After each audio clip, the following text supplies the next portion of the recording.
श्री गणेशाय नमः। ओम गम गणपते नमः। श्री हरि। संक्षिप्त श्री वराह पुराण।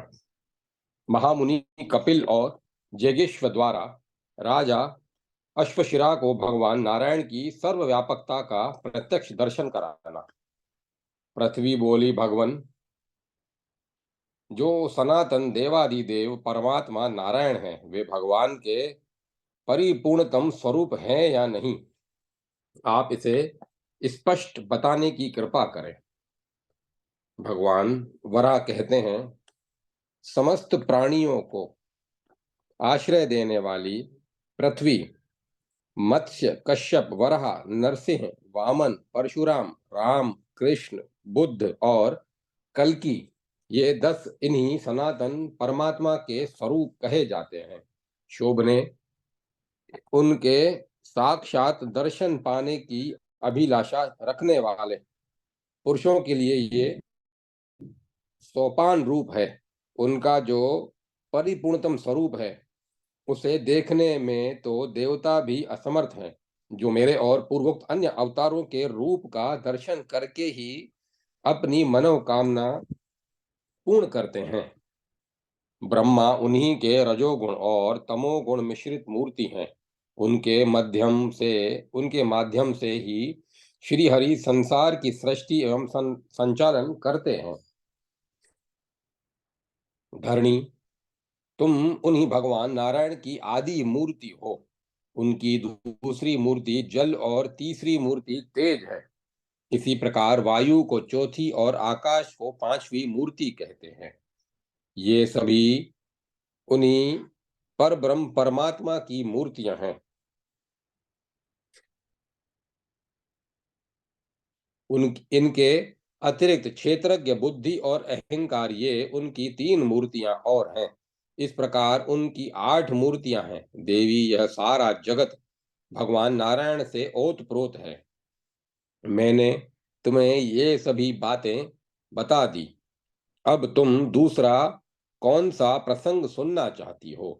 पृथ्वी बोली, भगवान, नारद जी के द्वारा भगवान श्री हरि के परायण होने के लिए कहने पर राजा प्रियव्रत किस कार्य में प्रवृत्त हुए, मुझे यह बताने की कृपा करें। भगवान वराह कहते हैं, पृथ्वी, मुनिवर नारद की विस्मयजनक बातें सुनकर राजा प्रियव्रत को महान आश्चर्य हुआ। उन्होंने अपने राज्य को 7 भागों में बांटकर पुत्रों को सौंप दिया और स्वयं तपस्या में संलग्न हो गए। पर ब्रह्म परमात्मा के नारायण नाम का जप करते करते उनकी मनोवृत्ति भगवान नारायण में स्थिर हो गई। अतः उन्हें देह त्याग के पश्चात भगवान के परम धाम की प्राप्ति हुई। सुंदरी, अब ब्रह्मा जी से संबंध रखने वाला एक दूसरा प्रसंग है, उसे सुनो। प्राचीन काल में अश्वशिरा नाम के एक परम धार्मिक राजा थे। उन्होंने अश्वमेध यज्ञ के द्वारा भगवान नारायण का यजन किया था, जिसमें उन्होंने बहुत बड़ी दक्षिणा बांटी थी। यज्ञ की समाप्ति पर उन राजा ने अवभृत स्नान किया। इसके पश्चात वे ब्राह्मणों से घिरे हुए बैठे थे। उसी समय भगवान कपिल देव वहां पधारे। उनके साथ योगी राज जेगेश्वर भी थे। अब महाराज अश्वशिरा बड़ी शीघ्रता से उठे। प्रत्येक अत्यंत हर्ष के साथ उनका सत्कार किया और तत्काल दोनों मुनि के विधिवत स्वागत की व्यवस्था की।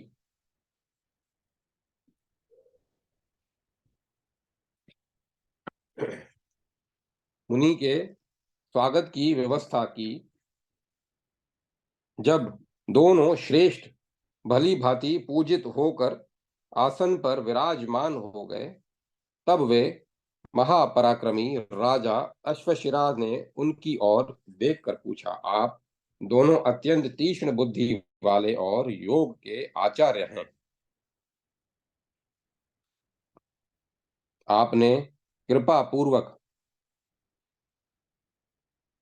आपने कृपा पूर्वक स्वयं अपनी इच्छा से यहाँ आकर मुझे दर्शन दिया है।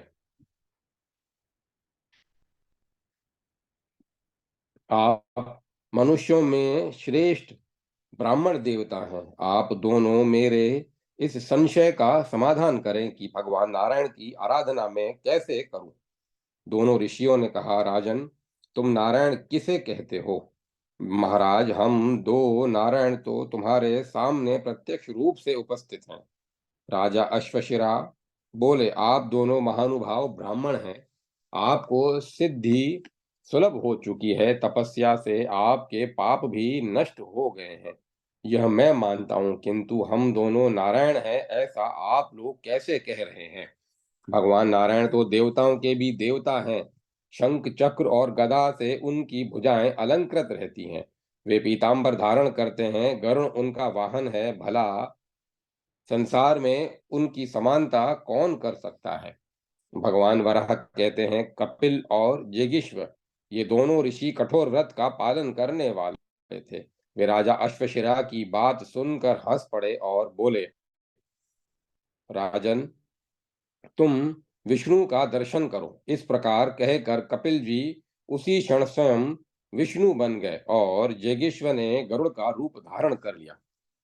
अब तो उस समय राजाओं के समूह में हाहाकार मच गया। गरुड़ वाहन सनातन भगवान नारायण को देखकर महान यशस्वी राजा अश्वशिरा हाथ जोड़कर कहने लगे, विप्रवरों, आप दोनों शांत हो। भगवान विष्णु ऐसे नहीं हैं जिनकी नाभि से उत्पन्न कमल पर प्रकट होकर ब्रह्मा अपने रूप में से विराजते हैं।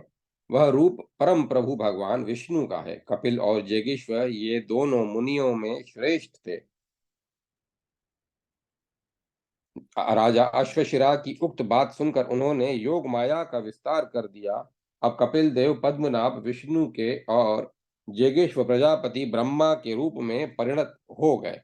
कमल के ऊपर ब्रह्मा जी सुशोभित होने लगे और उनके श्री विग्रह से काला अग्नि के तुल्य लाल नेत्रों वाले परम तेजस्वी रुद्र का प्राकट्य हो गया।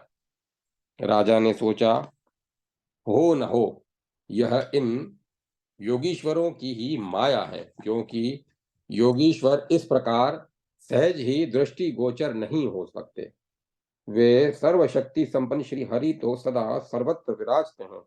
भूत प्राणियों को धारण करने वाली पृथ्वी राजा अश्वशिरा अपनी सभा में इस प्रकार कह ही रहे थे कि उनकी बात समाप्त होते न होते खटमल, मच्छर, जू, भौरे, पक्षी, सर्प, घोड़े, गाय, हाथी, बाघ, सिंह, शृगाल, हरिण और उनके अतिरिक्त और भी करोड़ों ग्राम्य एवं वन्य पशु राजभवन के में चारों ओर दिखाई पड़ने लगे।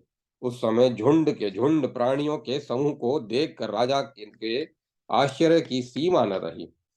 राजा अश्वशिरा यह विचार करने लगे कि अब मुझे क्या करना चाहिए।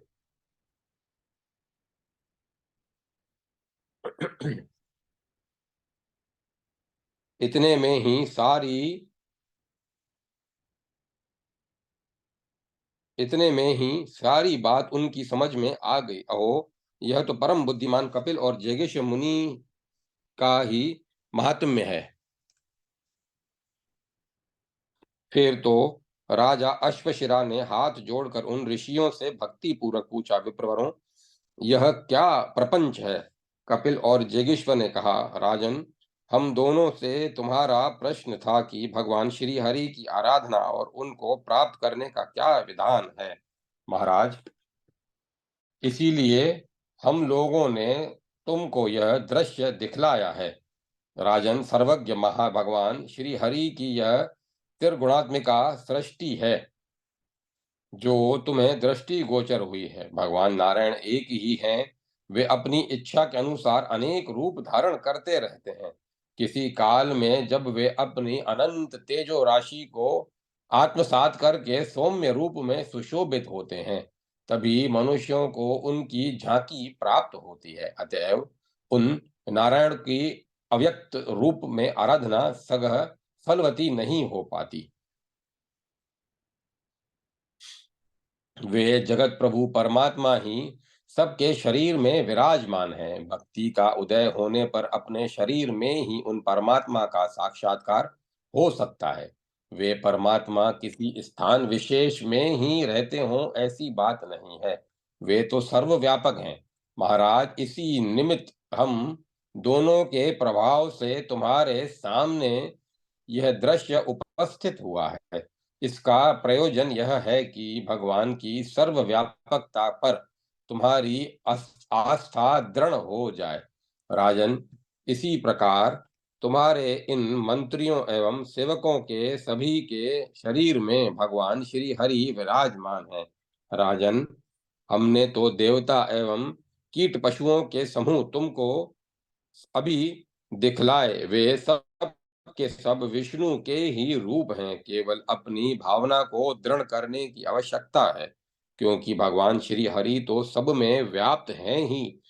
उनके समान दूसरा कोई भी नहीं है। ऐसी भावना से उन श्री हरि की सेवा करनी चाहिए। राजन, इस प्रकार मैंने सच्चे ज्ञान का तुम्हारे सामने वर्णन कर दिया। अब तुम अपनी परिपूर्ण भावना से भगवान नारायण का, जो सबके परम गुरु हैं, स्मरण करो। धूप दीप आदि पूजा की सामग्रियों से ब्राह्मणों को तथा तर्पण द्वारा पितरों को तृप्त करो। इस प्रकार ध्यान में चित्त को समाहित करने से भगवान नारायण शीघ्र ही सुलभ हो जाते हैं। अध्याय 4 समाप्त। ओम नमो नारायण।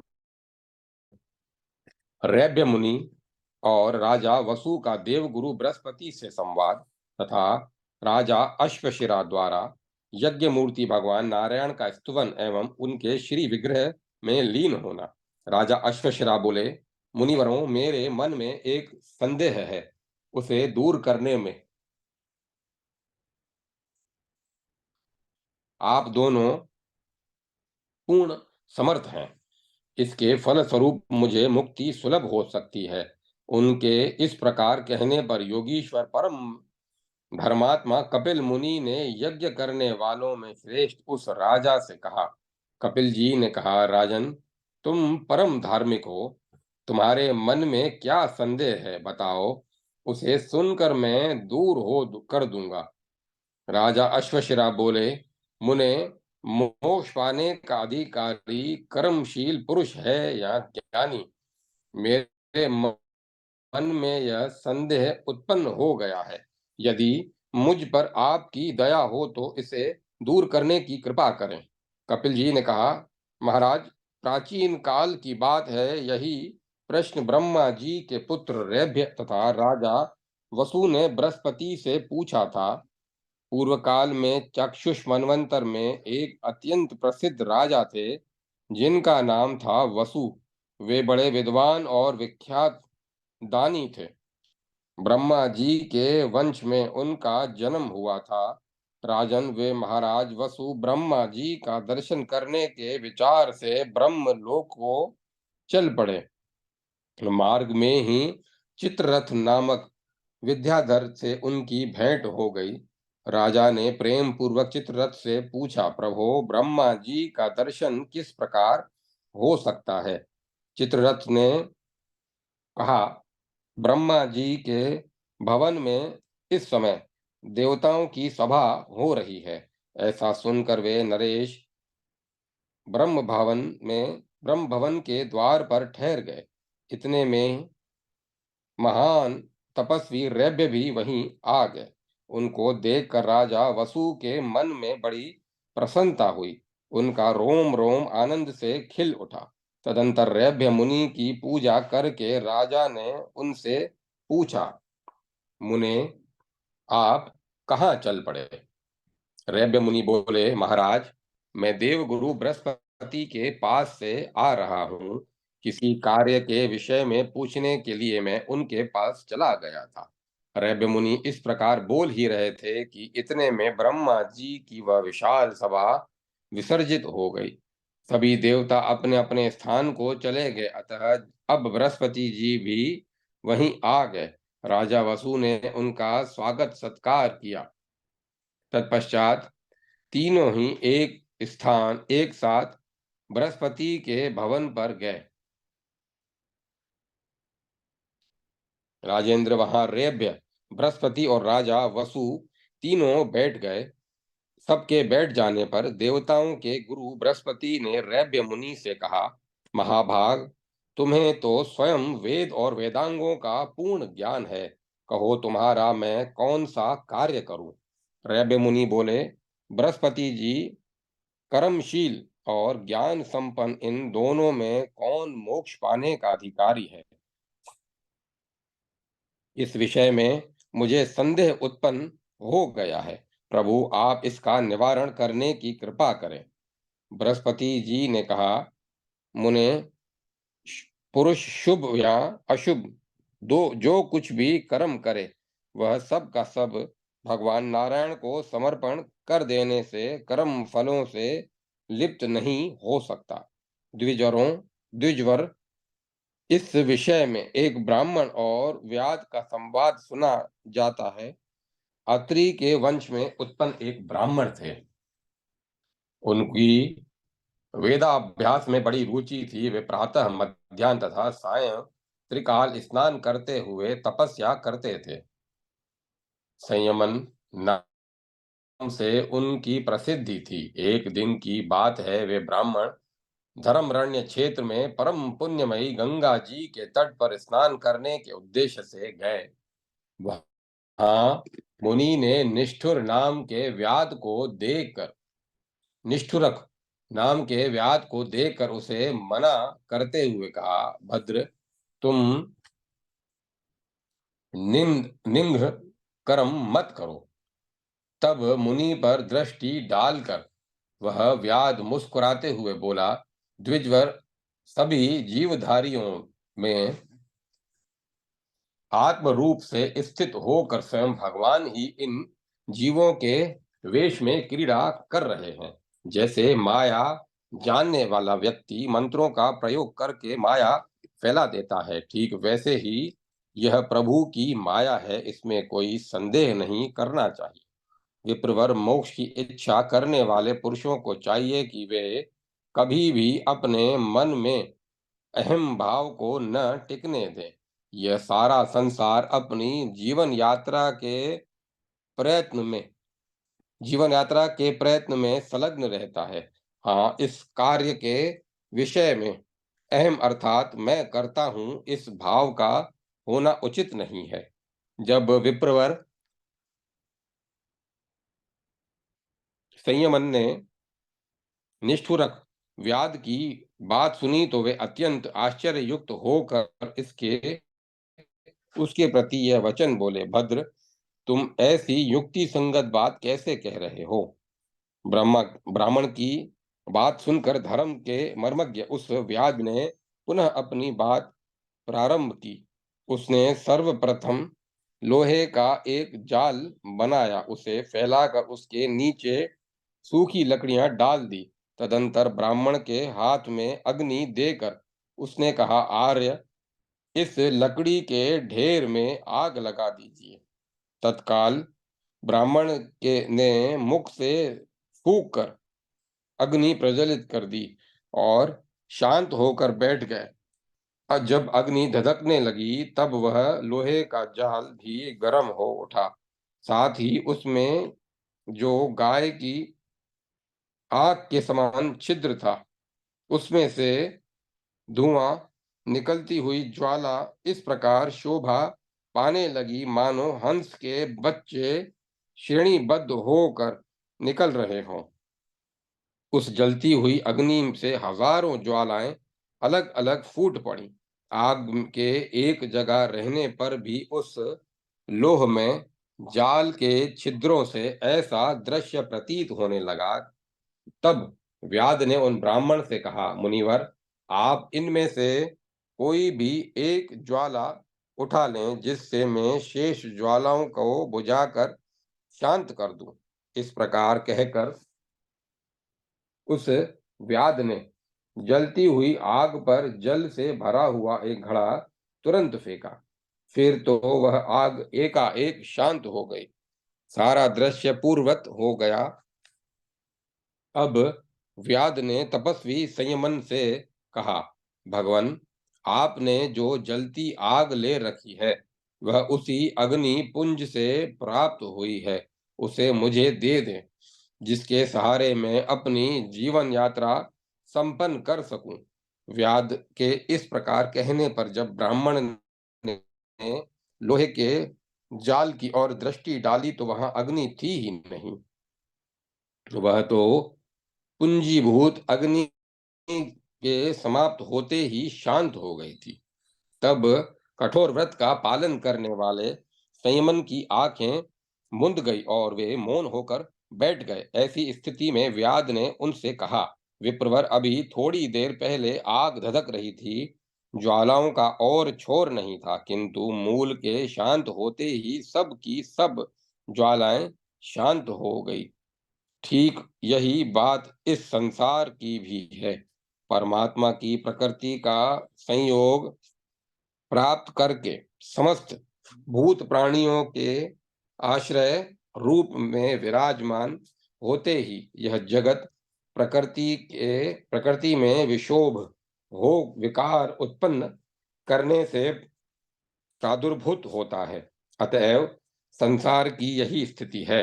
यदि जीवात्मा शरीर धारण करने पर अपने स्वाभाविक धर्म का अनुष्ठान करता हुआ हृदय में सदा परमात्मा से संयुक्त रहता है, तो वह किसी प्रकार का कर्म करता हुआ भी विषाद को प्राप्त नहीं होता।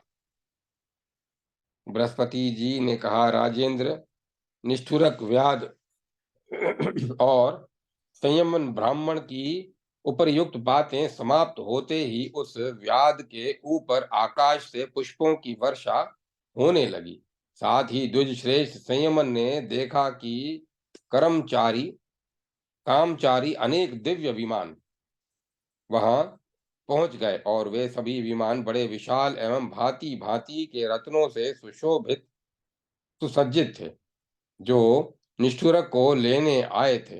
तत्पश्चात विप्रवर संयमन ने उन सभी विमानों में निष्ठुरक व्याध को मनोनुकूल रूप उत्तम रूप धारण करके बैठे हुए देखा।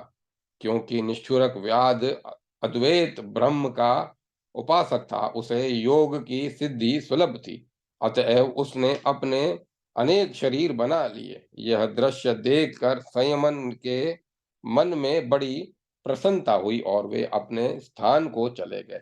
अतः द्विजवर रेभ्य और राजा वसु अपने वर्णाश्रम धर्म के अनुकूल कर्म करने वाला कोई भी व्यक्ति निश्चय ही ज्ञान प्राप्त करके मुक्ति का अधिकारी हो सकता है। राजन, यह प्रसंग सुनकर रेभ्य और वसु के मन में जो संदेह था वह समाप्त हो गया। अतः वे दोनों बृहस्पति जी के लोक में अपने अपने आश्रमों को चले गए।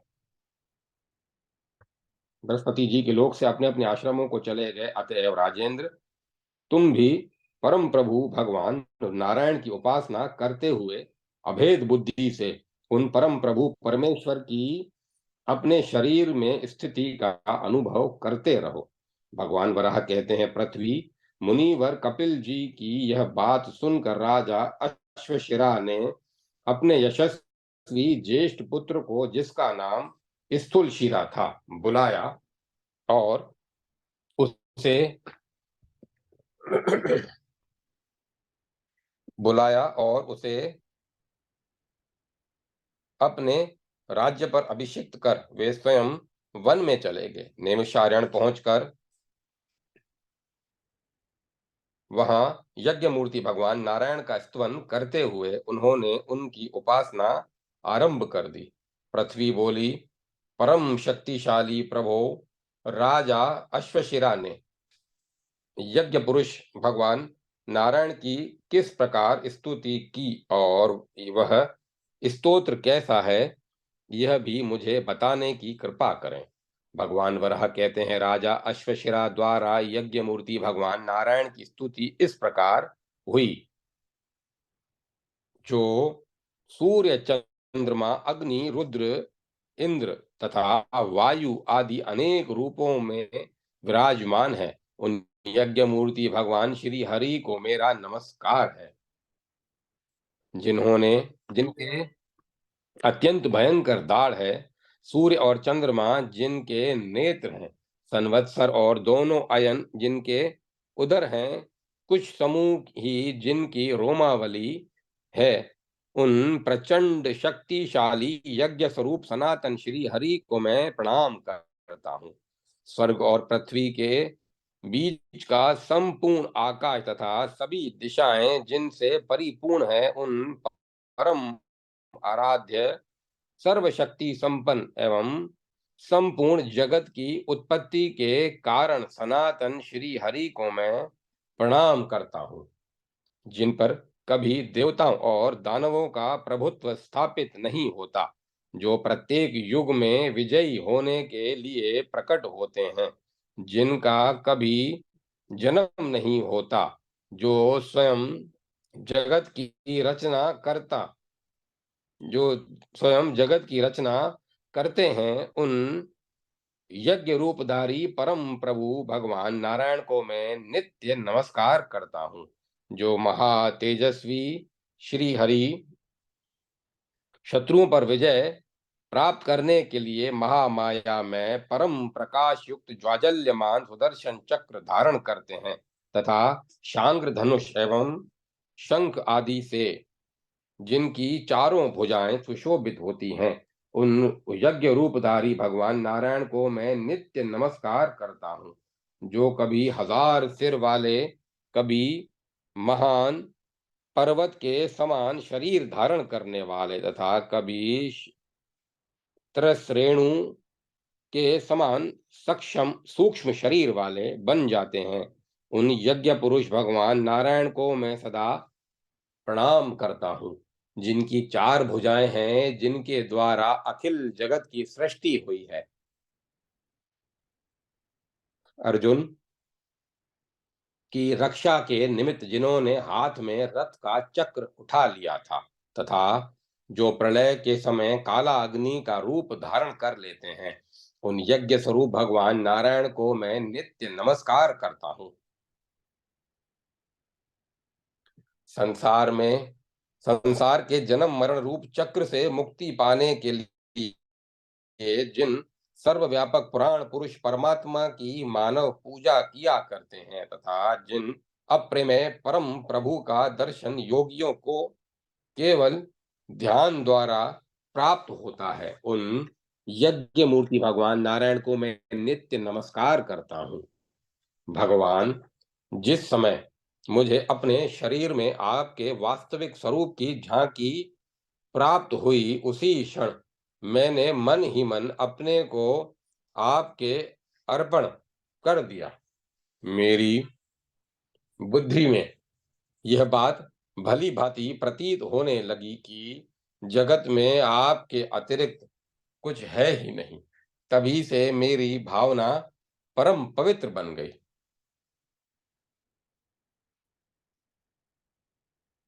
इस प्रकार राजा अश्वशिरा यज्ञ मूर्ति भगवान नारायण की स्तुति कर रहे थे।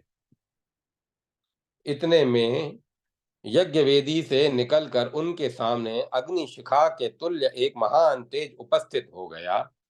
अब इस शरीर का त्याग करने की इच्छा से राजा अश्वशिरा उसी में समा गए और यज्ञ पुरुष भगवान नारायण के उस तेजो में श्री विग्रह में लीन हो गए। अध्याय 5 समाप्त। ओम नमो नारायण।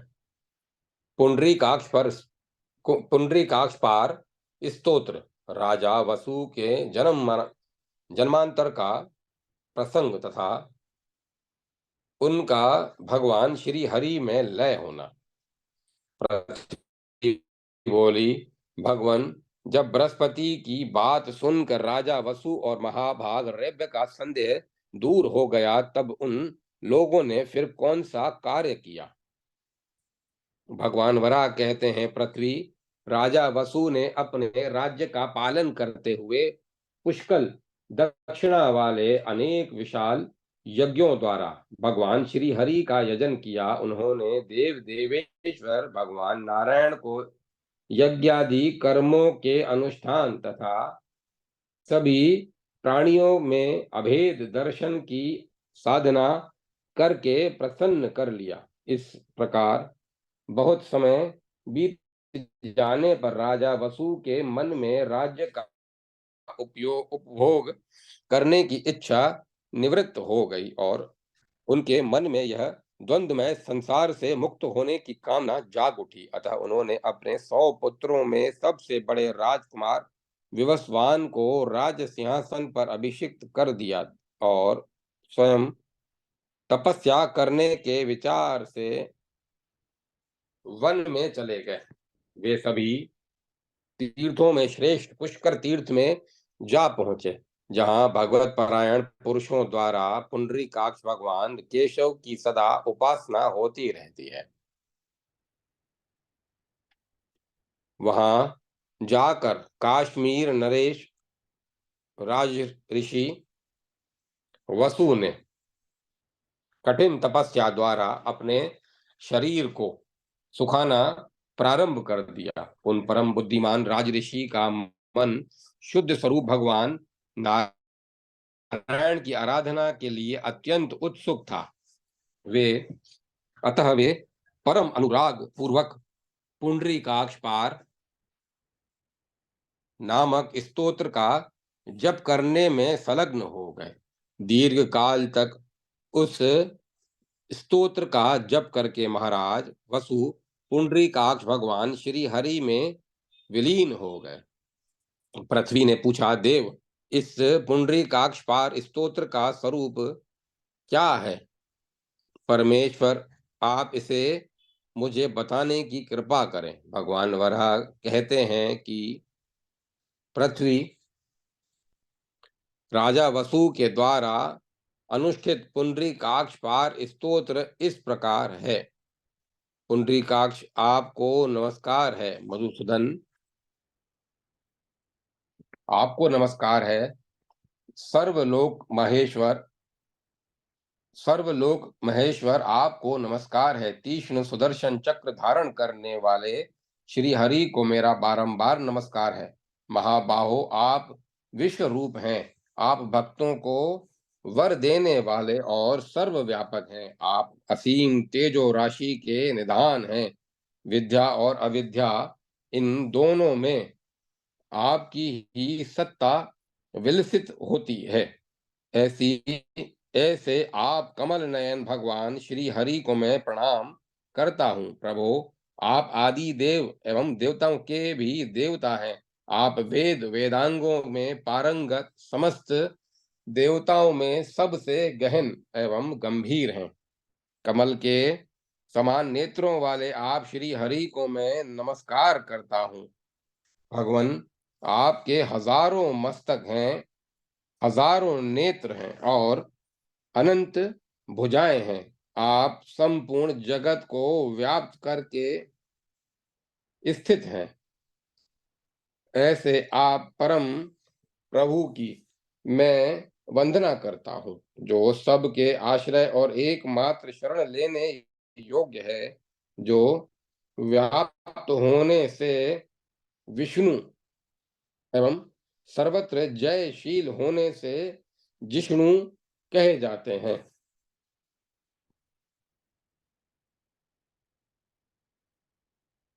नीले मेघ के समान जिनकी कांति है, उन चक्रपाणी सनातन देवेश्वर श्री हरि को मैं प्रणाम करता हूँ, जो शुद्ध स्वरूप सर्वव्यापी अविनाशी आकाश के समान सूक्ष्म सनातन तथा जन्म मरण से रहित हैं। उन सर्वगत श्री हरि का मैं अभिवादन करता हूँ। अच्युत, आपके अतिरिक्त मुझे कोई भी वस्तु प्रतीत नहीं हो रही है। यह संपूर्ण चराचर जगत मुझे आपका ही स्वरूप दिखलाई पड़ रहा है।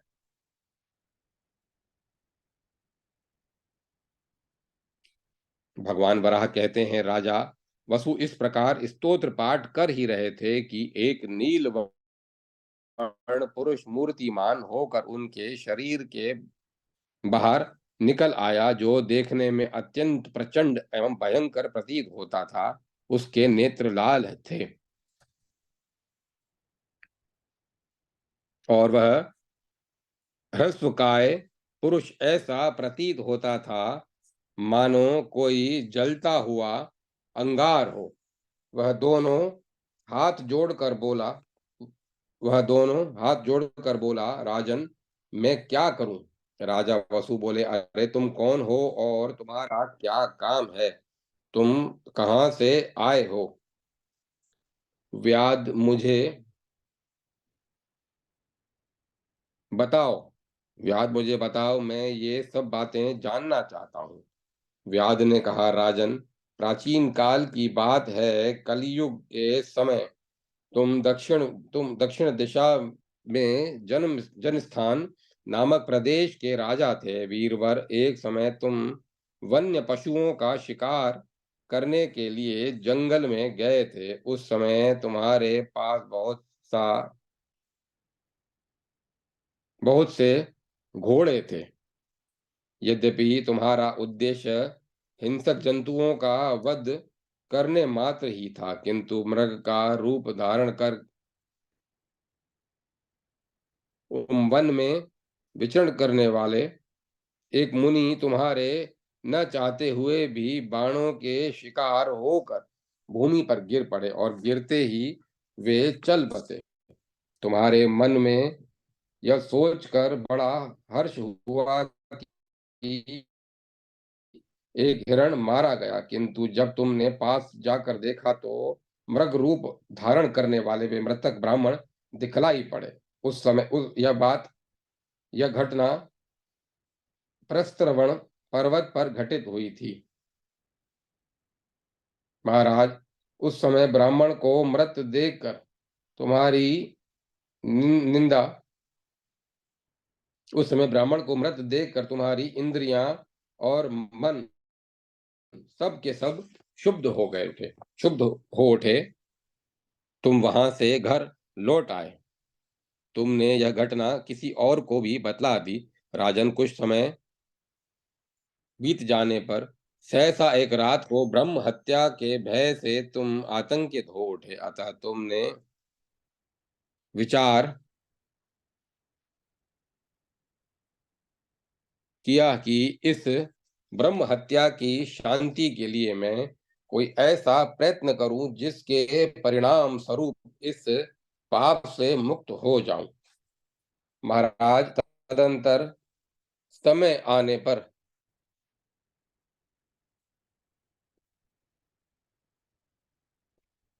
पर भगवान नारायण का अनवरत चिंतन करते हुए तुमने परम पवित्र द्वादशी पर्यंत व्याप्त शुद्ध एकादशी का उपवास पूर्वक व्रत किया। फिर दूसरे दिन तुमने भगवान नारायण मुझ पर प्रसन्न हो इस संकल्प के साथ विधि पूर्वक गोदान किया।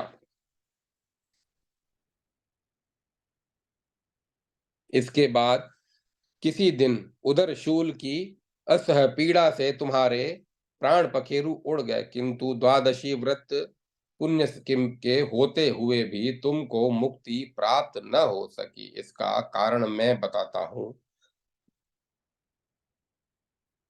सुनो। तुम्हारी सौभाग्यवती रानी का नाम नारायणी था। मृत्यु के समय जब तुम्हारे प्राण कंठ में आ गए थे, उस समय तुम्हारे मुख से उसका नाम का उच्चारण हुआ था।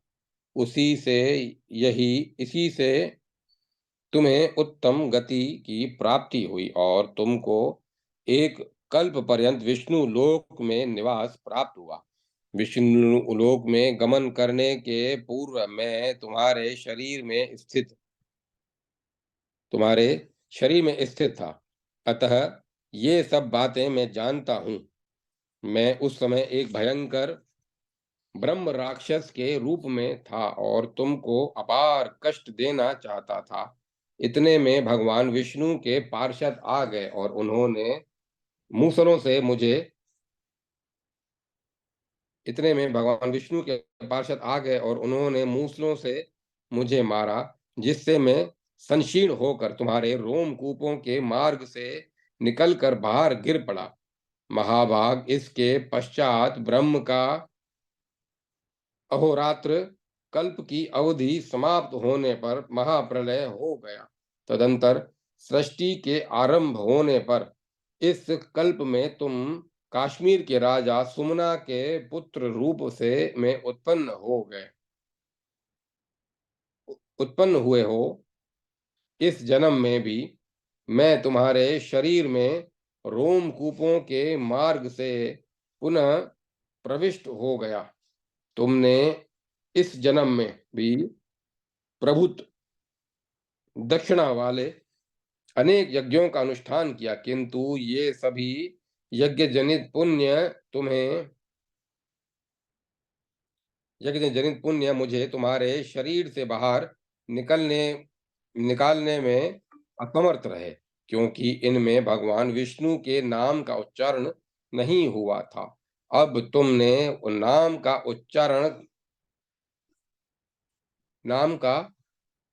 उच्चारण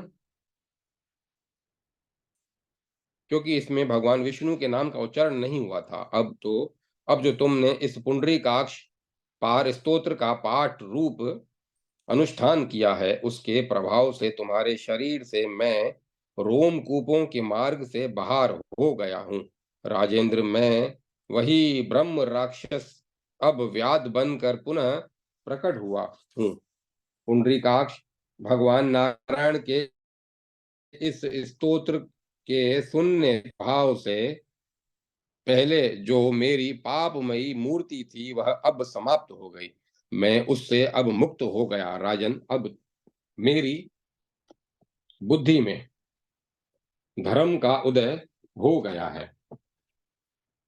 यह प्रसंग सुनकर महाराज वसु के मन में आश्चर्य की सीमा न रही। फिर तो बड़े आदर के साथ वे उस व्याध से बात करने लगे।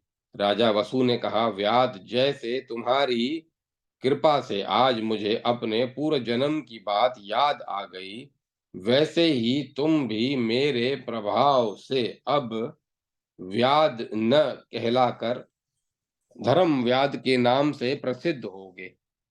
जो पुरुष इस पुंडरीकाक्ष पार नामक उत्तम स्तोत्र का श्रवण करेगा, उसे भी पुष्कर क्षेत्र में विधि पूर्वक स्नान करने का फल सुलभ होगा। भगवान वराह कहते हैं, जगत दात्री पृथ्वी राजा वसु धर्म व्याध से इस प्रकार कहकर एक परम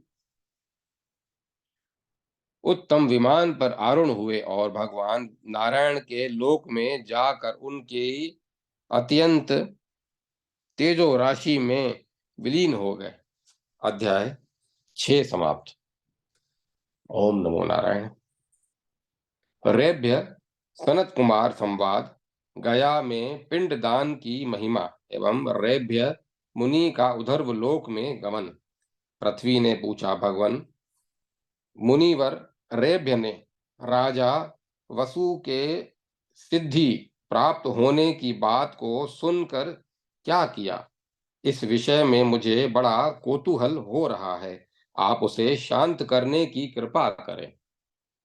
भगवान वराह ने कहा, पृथ्वी तपोधन रैब्य मुनि ने जब राजा वसु के सिद्धि प्राप्त होने की बात सुनी तो वे पवित्र पितृ तीर्थ गया जा पहुंचे। वहां जाकर उन्होंने भक्ति पूर्वक पितरों के लिए पिंडदान किया। इस प्रकार पितरों को तृप्त करके उन्होंने अत्यंत कठिन तपस्या आरंभ कर दी। परम मेधावी रेब्य ने इस प्रकार दुष्कर तप का आचरण करते समय एक महायोगी विमान पर आरूढ़ होकर उनके पास पधारे। उनका शरीर तेज से दीप्यमान था। उन महायोगी का वह परम उज्जवल विमान सूर्य के समान उद्भासित हो रहा था। त्रेस रेणु के समान सूक्ष्म उस विमान पर विराजमान वह तेजो में पुरुष भी आकार में परमाणु के तुल्य प्रतीत होता था। उस तेजो में पुरुष ने कहा, सुव्रत, तुम किस प्रयोजन से इतनी कठिन तपस्या कर रहे हो? इतना कहकर वह दिव्य पुरुष बढ़ने लगा और उसने अपने शरीर से पृथ्वी एवं आकाश के मध्य भाग को व्याप्त कर लिया। सूर्य के समान दीप्यमान उसके विमान ने भी संपूर्ण भूलोक और खगोल को एवं साथ ही साथ विष्णु लोक को भी व्याप्त कर लिया। तब रेभ्य ने अत्यंत आश्चर्य युक्त होकर उस योगी से पूछा, योगीश्वर आप कौन हैं? मुझे बताने की कृपा करें। उस तेजो में पुरुष ने कहा, रेभ्य मैं ब्रह्मा जी का मानस पुत्र सनत कुमार हूँ। रुद्र मेरे ज्येष्ठ भ्राता हैं।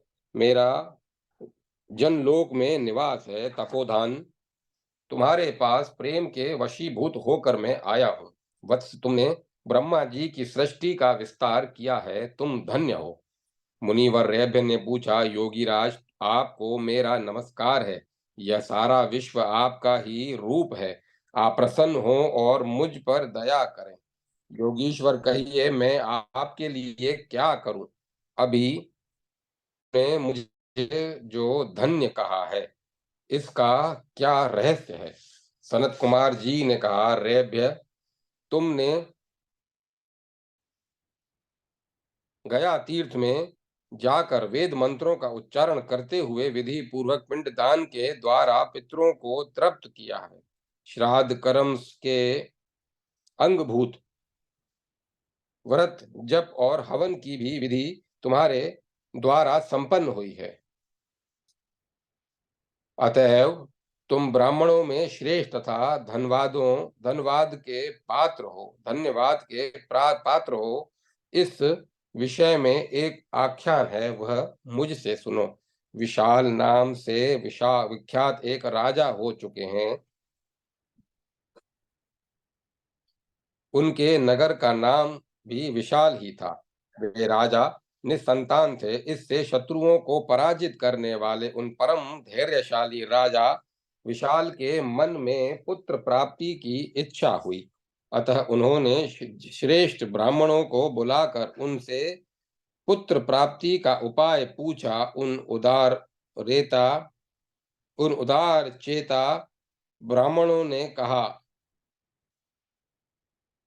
राजन तुम पुत्र प्राप्ति के निमित्त गया में जाकर पुष्कर अन्न दान करके पितरों को तृप्त करो। ऐसा करने से तुम्हें अवश्य ही पुत्र प्राप्त होगा।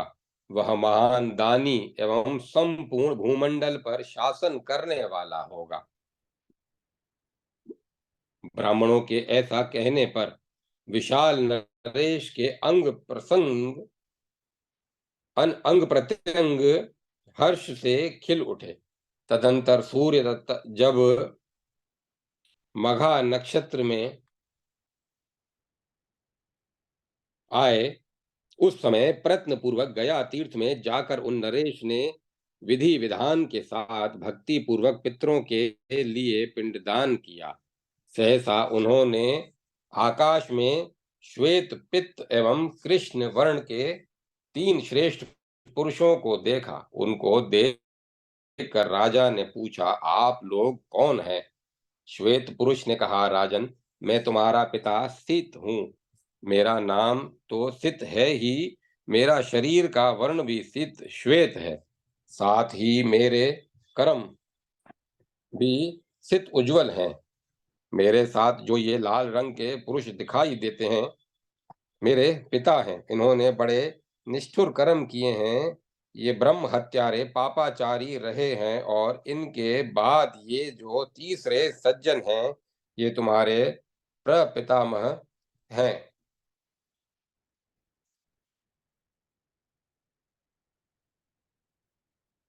इनका नाम अधीश्वर है। ये कर्म और वर्ण से भी कृष्ण हैं।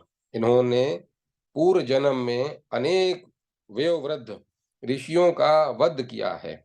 ये दोनों पिता और पुत्र अविची नामक नरक में पड़े हुए हैं। अतः ये मेरे पिता और ये दूसरे इनके पिता जो दीर्घ काल तक काले मुख से युक्त हो नरक में रहे हैं, और मैं, जिसने अपने शुद्ध कर्म के प्रभाव से इंद्र का परम दुर्लभ सिंहासन प्राप्त किया था, तुझ मंत्रज्ञ तुझ मंत्रज्ञ पुत्र के द्वारा गया के पिंडदान करने से तीनों ही बलात् युक्त हो गए। शत्रु दमन पिंडदान के समय में अपने पिता पितामह और पर पितामह को तृप्त करने के लिए यह जल देता हूँ। ऐसा कहकर जो तुमने जल दिया है, उसी के प्रभाव से हम लोग यहाँ एक साथ एकत्र होकर तुम्हारे समक्ष वार्तालाप कर सके हैं। अब मैं इस गया तीर्थ के प्रभाव से पितृलोक में अब मैं इस गया तीर्थ के प्रभाव से पितृलोक में जा रहा हूँ। इस तीर्थ में पिंडदान करने के महात्म्य से ही ये तुम्हारे पितामह और प्रपितामह जो पापी होने के कारण दुर्गति को प्राप्त हो चुके थे एवं जिनके अंग प्रत्यंग विकृत हो चुके थे, वे भी अब उत्तम लोकों को प्राप्त हो रहे हैं।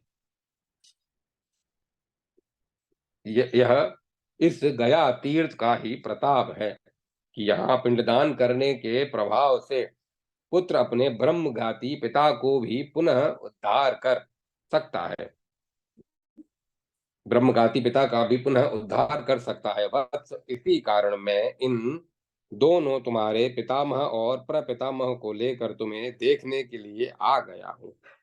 सनत कुमार जी कहते हैं, महाभाग रैब्य, यही कारण है कि मैंने तुमको धन्य कहा है। गया तीर्थ में जो कुछ गया तीर्थ में एक बार जाना और पिंडदान करना भी दुर्लभ है। फिर तुम तो प्रतिदिन यहाँ इस उत्तम कार्य का संपादन करते हो। मुनिवर, तुमने गदाधर रूप में विराजमान साक्षात भगवान नारायण का दर्शन कर लिया है। तुम्हारे इस पुण्य के विषय में और अधिक क्या कहा जाए। द्विजवर, इस गया क्षेत्र में भगवान गदाधर सदा साक्षात विराजते हैं। इसी कारण संपूर्ण तीर्थों में यह विशेष प्रसिद्धि को प्राप्त हुआ है।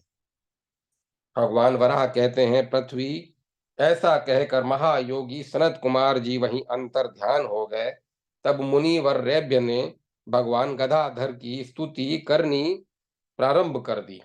विप्रवर रैब्य बोले, देवता जिनका स्तुवन करते रहते हैं, जो क्षमा के धाम हैं, जो क्षुधा ग्रस्त आर्तजनों के दुखों को दूर करने वाले हैं, जो विशाल नामक दैत्य की सेना का मर्दन करने वाले हैं, तथा जो स्मरण करने से समस्त अशुभों का विनाश कर देते हैं, उन मंगलमय भगवान गदाधर को मैं प्रणाम करता हूँ,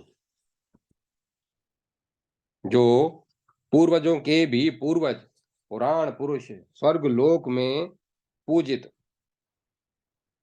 और एवं मनुष्यों के एकमात्र परम आश्रय हैं, जिन्होंने वामन अवतार ग्रहण करके दैत्यराज बलि के चुंगल से पृथ्वी का उद्धार किया है। उन महाबलशाली शुद्ध स्वरूप भगवान गदाधर को मैं एकांत में नमस्कार करता हूँ, जो परम शुद्ध स्वभाव वाले एवं अनंत वैभव संपन्न है। लक्ष्मी ने जिनका स्वयं स्वयं वर्ण किया है, जो अत्यंत निर्मल और विशिष्ट विचारशील हैं, तथा पवित्र अंतःकरण वाले भूपाल जिनका स्तुवन करते हैं, ऐसे भगवान गदाधर को जो प्रणाम करता है, वह जगत में सुख से रहने का अधिकारी होता है। देवता और दानव जिनके चरण कमलों की अर्चना करते हैं, जो हार केयूर बाजूबंद एवं किरीट धारण किए हुए हैं, तथा समुद्र में शयन करते हैं, उन चक्रधारी भगवान गदाधर की जो वंदना करता है, वही जगत में सुखपूर्वक रहने का अधिकारी है। जो भगवान अच्युत सतयुग में श्वेत, त्रेता में अरुण, द्वापर में पित्त वर्ण से अनुरंजित श्याम तथा कली काल में भोरे के समान कृष्ण वर्ण युक्त विग्रह धारण करते हैं, उन भगवान गदाधर को जो प्रणाम करता है वह जगत में सुखपूर्वक निवास करता है, जिससे सृष्टि के बीज रूप चतुर्मुख ब्रह्मा का प्राकट्य हुआ है, तथा जो नारायण विष्णु रूप धारण करके जगत का पालन और रुद्र रूप से संहार करते हैं। इस प्रकार जो ब्रह्मा विष्णु और महेश इन तीन मूर्ति में विलसित होते हैं, उन भगवान गदाधर की जय हो। सत्व रज और तम इन तीन गुणों का संयोग ही विश्व की सृष्टि के कारण बतलाया जाता है, विश्व की सृष्टि में कारण बतलाया जाता है। किंतु इस प्रकार जो एक होकर भी इन तीन गुणों के रूप में अभिव्यक्त होते हैं, उन भगवान गदाधर धर्म एवं मोक्ष की कामना से अधीर हुए मुझको धैर्य प्रदान करने की कृपा करें। जिस दया में प्रभु ने दुख रूपी जल जंतुओं एवं मृत्यु रूप ग्रह के भयंकर आक्रमणों से संसार सागर में थपेड़े खाकर डूबते हुए मुझ दीनहीन प्राणी का विशाल जलपोत बनकर उद्धार कर दिया, उन भगवान गदाधर को मैं प्रणाम करता हूँ, जो स्वयं महाकाश में घटाकाश की व्याप्ति की भांति अपने द्वारा अपने में ही तीन मूर्तियों में अभिव्यक्त होते हैं, तथा अपनी माया शक्ति का आश्रय लेकर उस ब्रह्मांड की सृष्टि करते हैं। उन एवं उसी में कमलासन ब्रह्मा के रूप में प्रकटित होकर तेजस आदि तत्वों को प्रादुर्भाव करते हैं, तत्वों का प्रादुर्भाव करते हैं। उन जगदाधार भगवान गदाधर को मैं प्रणाम करता हूँ, जो मत्स्य कश्यप आदि अवतार ग्रहण करके देवताओं की रक्षा करते हैं, जिनकी जगत में वृषा कपि के नाम से प्रसिद्धि है। वे यज्ञवरा रूपी भगवान गदाधर मुझे सद्गति प्रदान करें। भगवान वराह कहते हैं, पृथ्वी मुनिवर रेभ्य महान बुद्धिमान थे।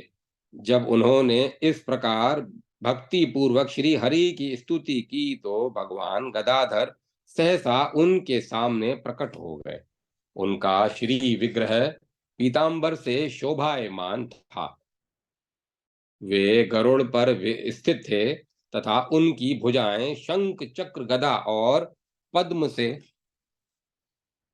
अलंकृत थी। वे भगवान पुरुषोत्तम आकाश में ही स्थित रहकर मेघ के समान गंभीर वाणी में बोले, रेभ्य तुम्हारी भक्ति स्तुति एवं तीर्थ स्नान से मैं संतुष्ट हो गया हूँ। अब तुम्हारी जो अभिलाषा हो वह मुझसे कहो। रेभ्य ने कहा, देवेश्वर, अब मुझे उस लोक में निवास प्रदान कीजिए जहां सनक सनंदन आदि मुनिजन रहते हैं। भगवान, आपकी कृपा से मैं उसी लोक में जाना चाहता हूं। श्री भगवान बोले, विप्रश्रेष्ठ, तुम ठीक ऐसा ही बहुत विप्रश्रेष्ठ बहुत ठीक ऐसा ही होगा। ऐसा कहकर भगवान अंतर्ध्यान हो गए। फिर तो प्रभु के कृपा प्रसाद से उसी क्षण रेभ्य को दिव्य ज्ञान प्राप्त हो गया और वे परम सिद्ध सनकादि महर्षि जहां निवास करते हैं उस लोक को चले गए। भगवान श्री हरि का यह गदाधर स्तोत्र रेभ्य मुनि के मुख से उच्चारित हुआ है। जो मनुष्य गया तीर्थ में जाकर इसका पाठ करेगा उसे पिंडदान से बढ़कर फल की प्राप्ति होगी। अध्याय 7 समाप्त। ओम नमो नारायण। भगवान का मत्स्य अवतार और उनकी देवताओं द्वारा स्तुति। पृथ्वी ने पूछा, प्रभो, सतयुग के आरंभ में विश्वात्मा भगवान नारायण ने कौन सी लीला की? वह सब मैं भली भांति सुनना चाहता सुनना चाहता हूं। भगवान वराह कहते हैं, पृथ्वी सृष्टि के पूर्व काल में एकमात्र नारायण ही थे। उनके अतिरिक्त दूसरा कुछ भी नहीं था। एकाकी होने से उनका रमण आनंद विलास नहीं हो रहा था। एकाकी होने के कारण एकाकी होने से उनका रमण आनंद विलास नहीं हो रहा था। वे प्रभु समस्त कर्मों के संपादन में स्वतंत्र हैं। जब उनको दूसरे की इच्छा हुई तब उनसे अभाव संज्ञक ज्ञान में संकल्प की उत्पत्ति हुई। क्षण भर में ही उनका वह ज्ञान उनका वह सृष्टि रचना का संकल्प सूर्य के समान उद्भासित हो उठा। उसके फिर दो भाग हुए, जिनमें पहली ब्रह्मवादियों द्वारा चिंतनीय ब्रह्म विद्या थी, जो उमा नाम से प्रसिद्ध हुई। वे ही मनुष्यों में सदा श्रद्धा के रूप में निवास करती है। दूसरी ओमकार द्वारा वाच्य एकाक्षरी विद्या प्रकटित हुई।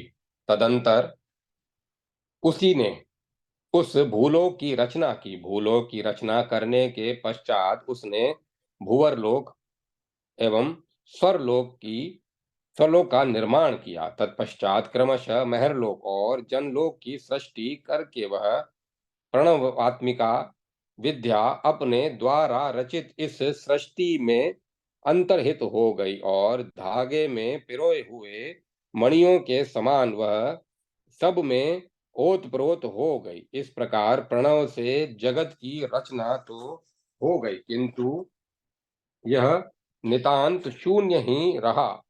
भगवान की यह जो शिव मूर्ति है, वे स्वयं श्री हरि ही हैं। इन लोकों को शून्य देखकर उन परम प्रभु ने एक परमोत्तम श्री विग्रह में अभिव्यक्त होने की इच्छा की और अपने मनोधाम में शोभ उत्पन्न करके अपने अभिलक्षित आकार में अभिव्यक्त हो गए। अब इस प्रकार ब्रह्मांड का ब्राह्मण का आक ब्रह्मांड का आकार व्यक्त हुआ। फिर वह ब्रह्मांड दो भागों में विभक्त हुआ। उसमें जो नीचे का भाग था वह भूलोक बना, ऊपर का खंड भूवर लोक हुआ, जो मध्यवर्ती लोकों के अंतराल में सूर्य के समान प्रकाशमान हो गया। पूर्वकल्प के समान महासिंधु में कमल कोश का उसी भांति प्रादुर्भाव हो गया और देवादिदेव नारायण प्रजापति ब्रह्मा के रूप में प्रकटित होकर अकार से लेकर हकार पर्यंत समस्त स्वर एवं व्यंजन वर्णों की सृष्टि कर दी। इस प्रकार अमृत सृष्टि की रचना हो जाने पर श्री भगवान ने चारों वेदों का गान प्रारंभ किया। इस प्रकार लोकों की सृष्टि करने के पश्चात अपरिमेय शक्तिशाली प्रभु के मन में जगत के धारण पोषण की चिंता हुई और चिंतन करते ही उनके नेत्रों से महान जल निकला।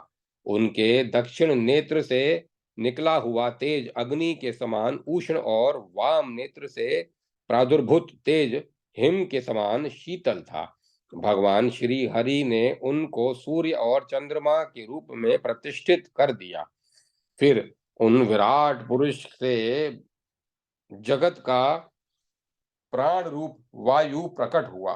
वे ही वायु देवता आज भी हम सबके हृदय में प्राण रूप से व्याप्त हैं। तत्पश्चात उसी वायु से अग्नि का प्रादुर्भाव हुआ। अग्नि से जल तत्व उत्पन्न हुआ।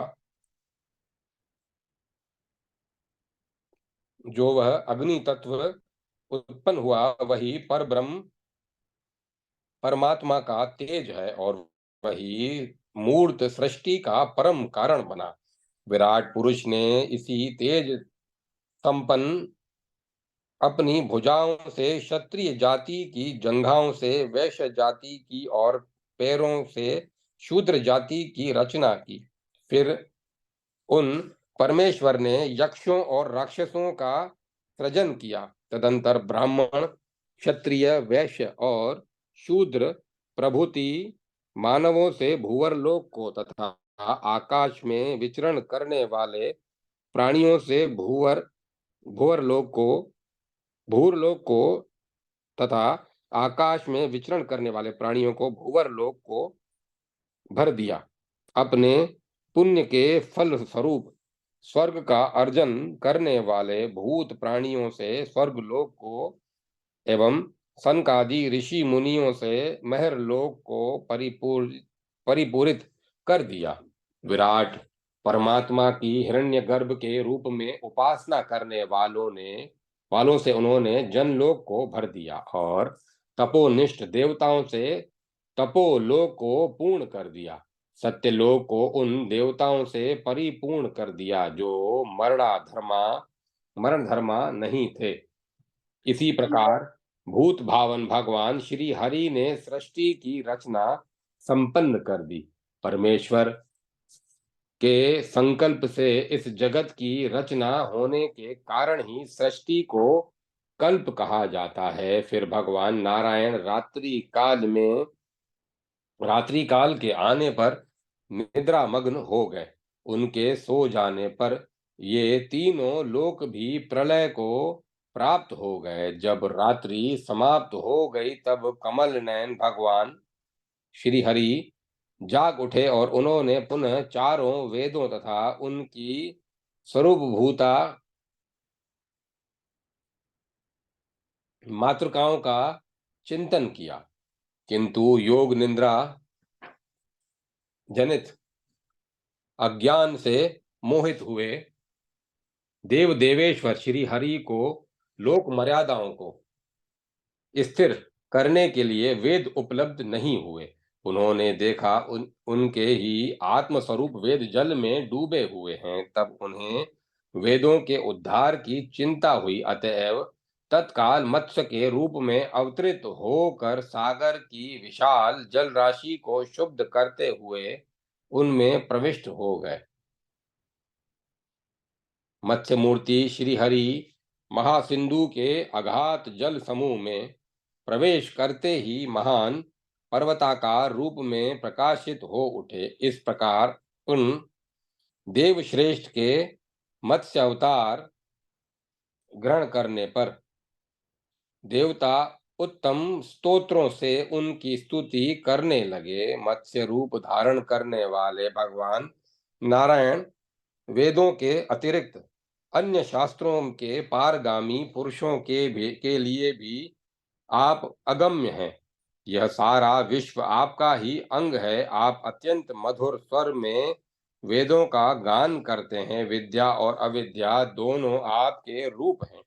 आपको हमारा बारंबार नमस्कार है। आपके अनेक रूप हैं। चंद्र और सूर्य आपके सुंदर नेत्र हैं। प्रलयकालीन समुद्र जब संपूर्ण विश्व को आप्लावित कर देता है उस समय भी आप स्थित रहते हैं। विष्णु आपको प्रणाम है। हम लोग आपकी शरण में आए हैं। आप इस मत्स्य शरीर का त्याग कर हमारी रक्षा करने की कृपा करें। अनंत रूप धारण करने वाले प्रभु, सारा संसार आपसे ही व्याप्त है। आपके अतिरिक्त इस जगत में कुछ है ही नहीं और न तो इस जगत के अतिरिक्त आप अव्यक्त मूर्ति की कोई दूसरी मूर्ति ही है। इसीलिए हम लोग आपकी शरण में आए हैं। पुंडरीकाक्ष, यह आकाश आप पुराण पुरुष का आत्मा है। चंद्रमा आपके मन और अग्नि मुख है। देवादिदेव शंभो, यह सारा जगत आपसे ही प्रकाशित है। यद्यपि हम लोग आपकी भक्ति से रहित हैं तो भी आप हमें क्षमा करने की कृपा करें। देवेश्वर, आप संपूर्ण जगत के आश्रय हैं। आप सनातन पुरुष के मधुरभाषी सुंदर स्वर युक्त दिव्य रूप है से इस पर्वताकार विग्रह का कोई मेल ही नहीं है। अच्युत, आपके सूर्य से भी अधिक तीव्र तेज से हम लोग संतप्त हो रहे हैं। अतएव आप अपने इस रूप का संवरण कर लीजिए। भगवन, हम लोग आपकी शरण में आया आए हैं, क्योंकि आपको इस रूप से संपूर्ण जगत को व्याप्त करते देखकर हमारा मन भयभीत हो उठा है। आज आपको पूर्ण रूप से न पाकर आपसे हीन हुए हम लोगों को ऐसा प्रतीत होता हो रहा है कि जैसे हमारे शरीरों में आत्मा ही न रह गया हो। देवताओं के इस प्रकार स्तुति करने पर मत्स्य रूपी भगवान नारायण ने जल में निमग्न हुए उपनिषदों और शास्त्रों सहित वेदों का उद्धार कर दिया। उसके पश्चात उन्होंने अपने नारायण रूप में स्थित होकर देवताओं को सांत्वना प्रदान की। भगवान नारायण जब तक सगुण साकार रूप में स्थित रहते हैं, तभी तक इस संसार की सत्ता रहती है। उनके अपने निर्गुण निराकार रूप में स्थिर हो जाने पर संसार का प्रलय हो जाता है और इनमें इच्छा रूप विक्रिया उत्पन्न होने पर जगत की सृष्टि पुनः प्रारंभ हो जाती है। अध्याय